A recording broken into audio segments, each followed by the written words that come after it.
तो local variables क्या होते हैं, ये एक हम एग्जांपल से सीख लेते हैं। मैंने ओपन किया हुआ है विजुअल स्टूडियो कोड, आप कोई सा भी कंपाइलर यूज़ कर सकते हैं सी प्रोग्रामिंग के लिए। तो यहाँ पे हम स्टार्ट करते हैं एक नॉर्मल से एग्जांपल से, सिर्फ समझने के लिए ये कैसे वर्क करता है लोकल वेरिएबल। यहाँ पे एक हम वेरिएबल लेंगे ए नाम का, इंट डेटा टाइप है इसका, और यहाँ पे हम एक ब्लॉक क्रिएट करेंगे, एक और बार सेम नाम का वेरिएबल क्रिएट करेंगे सेम डेटा टाइप का, ठीक है। लेकिन ये हमने ब्लॉक के अंदर लिया है। यहाँ पे इसकी वैल्यू लिख देते हैं हम 3।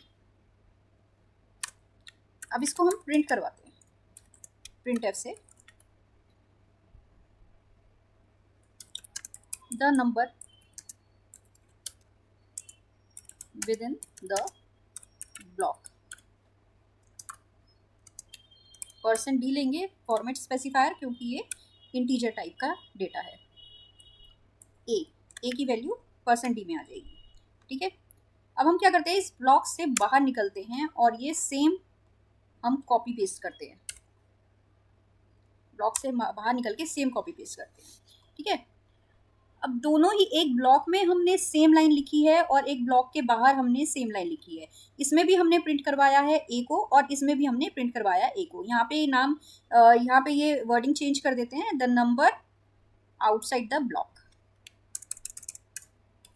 Outside the block is this.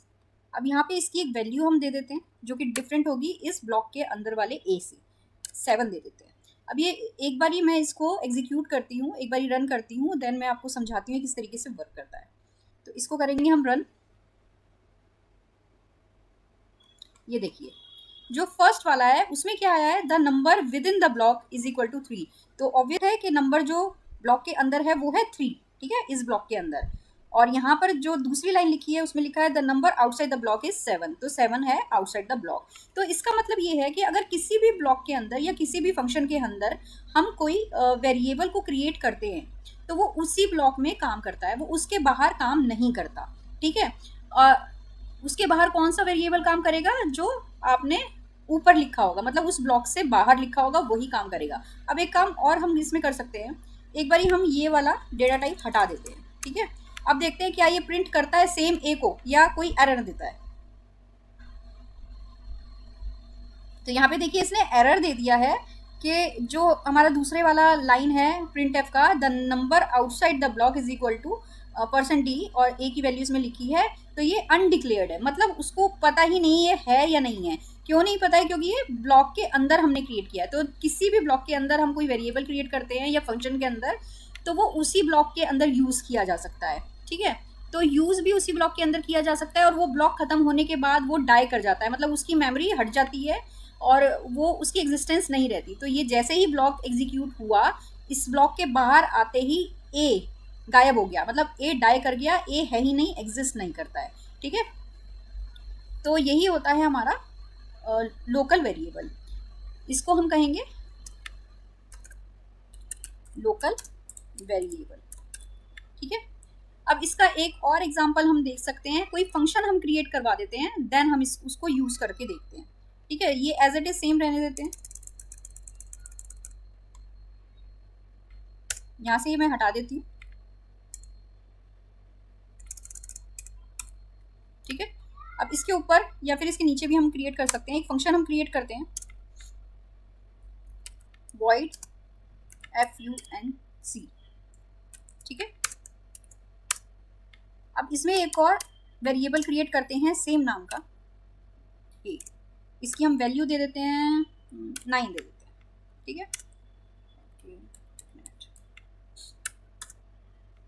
यहाँ पे प्रिंट करवाते हैं इस वेरिएबल को, the number within the function is equal to %d, a की वैल्यू प्रिंट करवा दी हमने यहाँ पर। और फंक्शन कैसे एग्जीक्यूट करता है, अगर हम कोई फंक्शन बाहर बनाते हैं तो हमें यहाँ पे इसको कॉल करना पड़ता है मेन के अंदर, तभी वो एग्जीक्यूट करेगा, अदरवाइज इसकी कोई एग्जिस्टेंस नहीं रहती है, क्योंकि हमारा जो भी एग्जीक्यूशन होता है वो सिर्फ मेन पार्ट का होता है, मतलब मेन फंक्शन का होता है। तो यहाँ पे हम कॉल करेंगे, सिर्फ इसका नाम लिखेंगे हम फंक, ब्रैकेट क्रिएट करेंगे और इसको क्लोज कर देंगे। तो अब देखिए इसमें होगा क्या, पहले ही मैं आपको बता देती हूँ। पहले ये मेन एग्जीक्यूट होगा, यहाँ पे ये देखेगा एक वेरिएबल बना हुआ है जिसकी वैल्यू है 3, और वो प्रिंट करेगा the number within the block is equal to 3 print करेगा। और फिर एग्जीक्यूट होगा फंक, मतलब कि कंट्रोल चला जाएगा फंक के अंदर, यहाँ पे जाएगा और ये यहाँ पे देखेगा कि सेम वेरिएबल एक क्रिएट हुआ है ए, उसकी वैल्यू है 9। अब 9 यहाँ पे प्रिंट हो जाएगा, इसकी जगह 9 प्रिंट होगा। ठीक है, इसका मतलब क्या है, ये ए की वैल्यू सिर्फ इसमें ही हम यूज कर सकते हैं। अगर यहाँ पे हम दोबारा प्रिंट करवाएं सेम लाइन,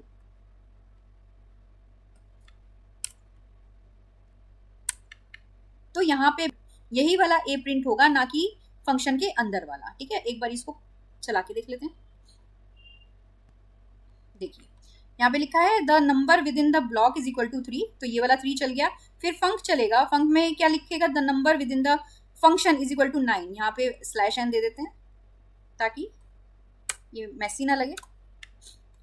अब दोबारा से जब फंक एग्जीक्यूट हो जाएगा, दोबारा से ये वाली लाइन एग्जीक्यूट होगी, और वो कौन सी वैल्यू लेगी ए की, यही वाली जो यहाँ पर क्रिएट हुई है, क्योंकि फंक्शन के अंदर वाला जो ए है वो वहीं पे चलेगा और वहीं पे डाई कर जाएगा। इसमें भी इसने इसलिए 3 ही दिखाया है।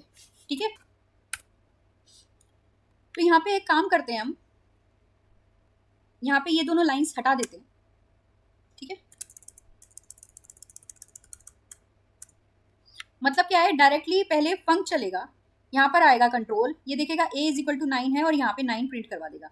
फिर कंट्रोल ऊपर चला जाएगा और ये वाली लाइन प्रिंट करवाने की कोशिश करेगा। तो देखते हैं ये जो वेरिएबल हमने क्रिएट किया है एक ब्लॉक के अंदर, मतलब एक फंक्शन के अंदर, क्या ये यहाँ पर यूज कर पाता है इसको या नहीं कर पाता।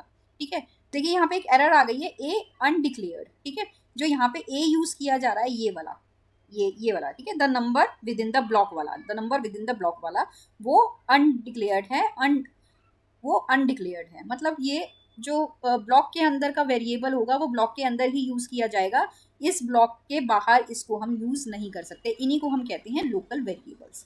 ठीक है, अगर मैं इसको हटा देती हूँ लाइन को, तो ये एग्जीक्यूट हो जाएगा, कोई प्रॉब्लम नहीं आएगी। रन करके देखते हैं, ये देखिए एग्जीक्यूट हो गया, the number within the function is equal to 9। That's it. तो यही है लोकल वेरिएबल। Thank you.